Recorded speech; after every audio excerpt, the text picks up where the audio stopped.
Japan ने चीन और नॉर्थ कोरिया के बढ़ते खतरे को देखते हुए दशकों पुराने अपने हथियारों के व्यापार से जुड़े रूल्स में बड़ा बदलाव किया है। बता दें कि डिफेंस पॉलिसी में बड़े चेंजेस करते हुए जापान ने 21 अप्रैल 2026 को घातक हथियारों के एक्सपोर्ट पर लगे सैंक्शंस को हटा दिया।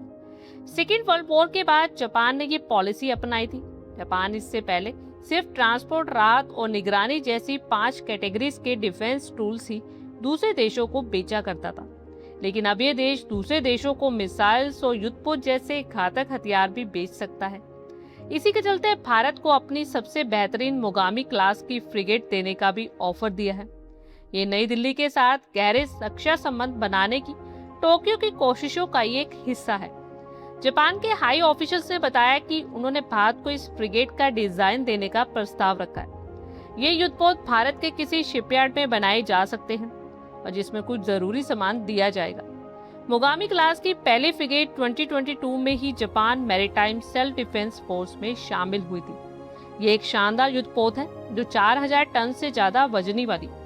इसकी कीमत $500 मिलियन से ज्यादा है और ये anti ship, anti aircraft missiles और टॉर्पेडो से लैस है। लेकिन सवाल यह है कि भारत के पास पहले से ही नीलगिरी क्लास की P-17A युद्धपोत है जो जापानी युद्धपोत के मुकाबले थोड़ा बेहतर ही माना जाता है। फिर भी जापान के इस प्रस्ताव का साफ मतलब है कि पूर्वी और दक्षिणी चीन सागर में चीन की हरकतों के खिलाफ वो भारत के साथ अपने रक्षा संबंधों को और मजबूत करना चाहता है।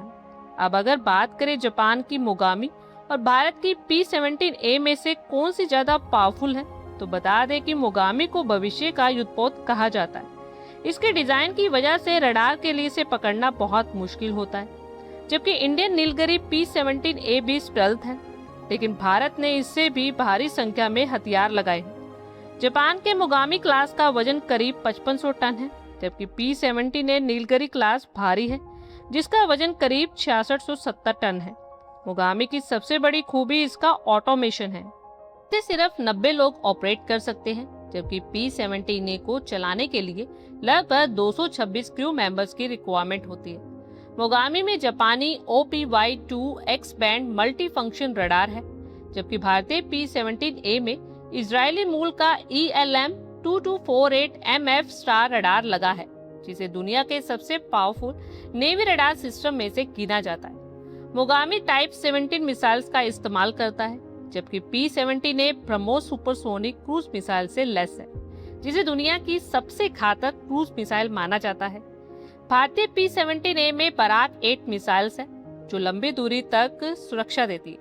मोगामी मेनली कम से मध्यम दूरी की मिसाइल जैसे टाइप 03 CHU सैम लगाई गई है। अभी जापान के युद्धपोत को भारत खरीदेगा या नहीं ये तो आगे देखना होगा, लेकिन ऑस्ट्रेलिया ने इस युद्धपोत को खरीदा है। ऑस्ट्रेलिया और जापान ने अपग्रेड किए गए मोगामी क्लास के जंगी जहाजों के लिए 10 अरब ऑस्ट्रेलियन डॉलर का सौदा किया है। चीन ने जापान की इस चेंज पॉलिसी को क्रिटिसाइज किया है, लेकिन जापान के डिफेंस पार्टनर्स जैसे ऑस्ट्रेलिया द्वारा बड़े जोशों से इस कदम का स्वागत किया गया। साथ ही दक्षिण पूर्व एशिया और यूरोप ने भी दिलचस्पी दिखाई है कि ये बदलाव जापान के पीसफुल कॉन्स्टिट्यूशन के लिए बिल्कुल सही है, लेकिन कुछ का कहना है कि इससे ग्लोबली डिस्प्यूट्स बढ़ सकते हैं और जापानी सिविलियंस की सेफ्टी के लिए खतरा भी पैदा हो सकता है। हालांकि जापान अपनी हाई लेवल टेक्निक के लिए जाना जाता है। भारत और जापान के बीच स्ट्रॉन्ग डिफेंस रिलेशंस भी। भारत अब जापान से मिसाइल्स, फाइटर जेट्स, युद्धपोत जैसे वेपन्स डायरेक्ट खरीद सकेगा और को डेवलपमेंट कर सकेगा। और तो और जापान सिर्फ हथियार बेचना ही नहीं बल्कि टेक्नोलॉजी ट्रांसफर में भी इंटरेस्ट दिखा रहा है। दोनों देश AI, रोबोटिक्स और अनमैन्ड ग्राउंड व्हीकल्स जैसे फ्यूचर के मिलिट्री इक्विपमेंट्स पर मिलकर काम कर रहे हैं। जापान के इस डिजाइन से भारत की सैन्य ताकत बढ़ेगी। दोनों देश क्वाड मेंबर्स भी हैं। प्रेजेंटली भारत अपने डिफेंस रिक्वायरमेंट्स के लिए रूस, अमेरिका और फ्रांस जैसे देशों पर निर्भर है और जापान का भारत को हथियार बेचना भारत के डिफेंस पार्टनर्स की लिस्ट में शामिल करना, इसे दोनों देशों के बीच रणनीतिक साझेदारी बढ़ रही है। आप लोगों की क्या कुछ राय है कमेंट बॉक्स में शेयर करें। आई होप आपको हमारी ये वीडियो अच्छी लगी हो और आगे भी इसी तरह के अपडेट्स के लिए हमारे चैनल को जरूर सब्सक्राइब करें। धन्यवाद।